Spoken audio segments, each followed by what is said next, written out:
محترم ناظرین کرام، السلام علیکم ورحمۃ اللہ تعالی وبرکاتہ۔ قرآن عظیم میں اللہ فرماتا ہے ان تعدوا نعمت اللہ لا تحصوها۔ اللہ تبارک و تعالی نے ہم پر اتنے انعام کیے، اتنے احسان کیے کہ وہ گنتی سے باہر ہیں، انکاؤنٹیبل ہیں، انگنت بے شمار ہیں کہ ہم گن نہیں سکتے۔ لیکن چار احسان جو اللہ رب العزت کے بہت بڑے ہیں، جنہیں ہمیں یاد رکھنے کی بہت زیادہ ضرورت ہے کہ ہمارے بنانے والے نے ہمیں اپنی 18,000 مخلوق میں ہمیں انسان بنا دیا۔ یہ اللہ رب العزت کا پہلا احسان کہ اس نے اپنی مرضی سے، اپنی چاہت سے، ہماری دعا کے بغیر، ہماری طلب کے بغیر اس نے ہمیں انسان بنایا۔ ذرا سوچئے، اگر ہمیں انسان نہ بنایا ہوتا تو پھر کیا ہوتا؟ قرآن عظیم میں اللہ فرماتا ہے قودھا الناس والحجارہ، جہنم کا جو ایندھن ہے اللہ نے انسان بھی بنایا اور پتھر بھی بنایا۔ لیکن اللہ تبارک و تعالیٰ نے انسان کے ساتھ ساتھ ہمیں مسلمان بھی بنایا۔ یہ اللہ تبارک و تعالیٰ کا دوسرا احسان ہے۔ پہلا احسان کہ اس نے اپنی چاہت سے ہمیں انسان بنایا، اگر وہ چاہتا تو ہمیں مکھی یا مچھر بھی بنا دیتا، ہمارا اس میں کوئی زور نہیں۔ وہ چاہتا تو ہمیں جانور بنا دیتا، اس میں ہمارا کوئی زور نہیں۔ قرآن عظیم میں اللہ فرماتا ہے هل اتى على الانسان حین من الدہر لم یکن شیئا مذکورا۔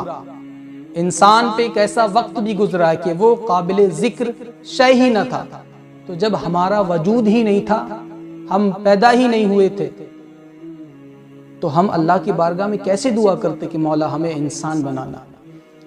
لیکن اللہ تبارک و تعالیٰ کا یہ احسان ہم پہ کہ اس نے اپنی مرضی سے اپنی 18,000 مخلوق میں ہمیں انسان بنا دیا۔ دوسرا احسان یہ ہے کہ ہمیں صرف انسان ہی نہیں بنایا، بلکہ اللہ تبارک و تعالیٰ نے ہم کو مسلمان بنایا۔ اگر ہمیں مسلمان نہ بنایا ہوتا تو یہی آیت کریمہ قودھا الناس والحجارہ، جہنم کا جو ایندھن ہے اللہ نے انسان بھی بنائے اور پتھر بھی بنائے۔ تو سوچیے، اگر ہم صرف انسان ہی ہوتے، مسلمان نہ ہوتے، تو پھر ہمارا ٹھکانہ جہنم ہوتا، جہنم کا ایندھن بن گئے ہوتے۔ لیکن اللہ نے یہ احسان کیا کہ ہمیں مسلمان بھی بنایا۔ تیسرا احسان یہ کہ اللہ تبارک و تعالیٰ نے ہمیں موسیٰ علیہ السلام کی امت کا مومن نہیں بنایا،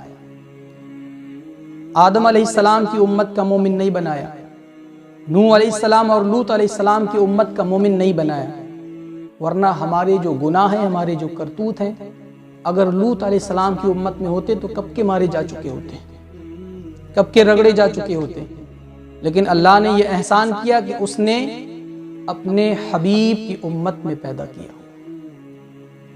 لمحہ لمحہ ہے مجھ پر نبی کی عطا، دوستوں اور مانگوں میں مولا سے کیا یہ کم ہے، میرے خدا نے مجھے اپنے محبوب کا امتی کر دیا۔ تو تیسرا احسان اللہ رب العزت کا کہ اس نے ہمیں امت مصطفیٰ میں پیدا کیا۔ اور چوتھا احسان جو ان تینوں سے بڑا ہے، وہ چوتھا احسان یہ ہے کہ اللہ تبارک و تعالیٰ نے ہمیں ان تین احسانوں سے زیادہ یہ بڑا احسان کیا کہ اس نے ہمیں اپنے حبیب کا غدار نہیں بلکہ وفادار بنایا۔ ذرا سوچئے، اگر ہم وفادار نہ ہوں تو پھر چاہے ہم انسان ہوں، مسلمان ہوں، امت مصطفیٰ میں پیدا ہوں، پھر بھی ہمارا ٹھکانہ جہنم ہے۔ لیکن اللہ نے یہ احسان ہم پہ نافذ کیا، اللہ نے یہ احسان ہم پر کیا کہ اس نے اپنے حبیب کا ہمیں غدار نہیں بلکہ وفادار بنایا۔ یہ چار احسان اللہ رب العزت کے بہت بڑے ہیں۔ اگر اس نعمت کا ادراک ہم کو ہو جائے تو یقیناً ہم اللہ کی بندگی میں آ جائیں، جو حقیقت والی بندگی ہے کہ اللہ کی نظر تو ہر وقت بندے پہ رہتی ہے اور وہ اپنے بندے کو دیکھتا ہے کہ بندہ کیا کر رہا ہے۔ تو تو اگر بندہ یہ سوچ لے کہ اللہ نے ہم پہ اتنے بڑے احسان کیے تو پھر اس پہ یہ فرض بنتا ہے، کیونکہ اللہ نے ہم کو پیدا ہی اس لیے کیا کہ ہم اس کی عبادت کریں۔ جب اتنے احسان اللہ نے کیے ہیں تو ہمیں چاہیے کہ ہم اللہ کی عبادت کریں اور اپنی زندگی کو اللہ کی بندگی میں گزاریں، تاکہ مرنے کے بعد ہمیں شرمندگی کا سامنا نہ کرنا پڑے۔